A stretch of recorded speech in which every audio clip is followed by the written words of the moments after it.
And so I, again, am a strong advocate there. One question I have is you talked about some of your young patients, and of course, Mr. Zaid being a young individual as well, requiring marijuana. I'm happy that you found something that helps your headaches, by the way. And I ask you both, are you not concerned about the strong scientific evidence of the correlation between use as a youth and mental issues because of your developing brain? Maybe I'll start with Mr. Zaid. First of all, yeah, of course I'm concerned about that. I mean, but I think it's a different context when we're speaking about medical use from other recreational use. I tried 40 prescription medications. Not one of those medications was ever studied in my condition. No research whatsoever. They had side effects that included death, included cognitive impairment, right? And these were given to me without any of these types of questions. So I think it comes back to when you're suffering a medical condition, there's risks to alternative treatments.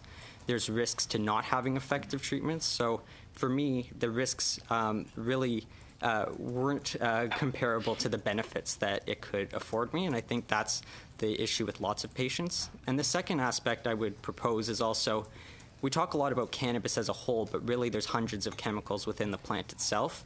THC does have some research that, is concerning regarding adolescents' brain development, but lots of the pediatric patients are on pure CBD, and that research isn't correlated to the brain development. So with those two aspects, the medical context as well as different cannabinoids that may be being used, I think, there is definitely potential among young people. Is it the CBD that helps you in your headaches?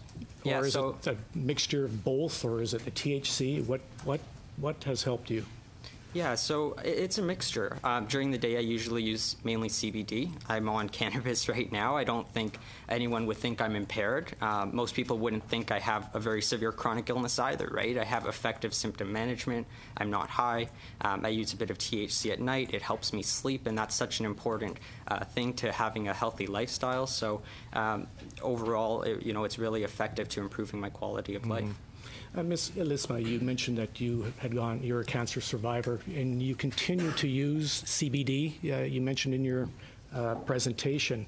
I understand that marijuana is good for nausea and such, but why would you continue to take it after your treatments? Une chose que j'ai pas mentionnée dans mon introduction tout à l'heure, c'est que one thing that I didn't mention in my introduction earlier was that in addition to my medication for chronic pain, I also developed migraines, which are very persistent. So CBD, well, my treatment is CBD, but there's also THC, which improves my quality of life.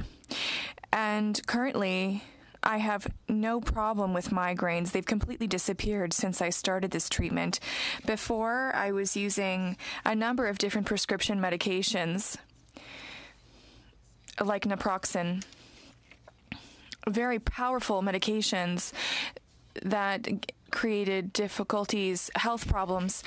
And so when I turned to medicinal marijuana, it really greatly helped me have a better quality of life.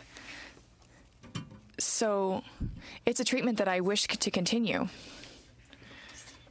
Bogdan.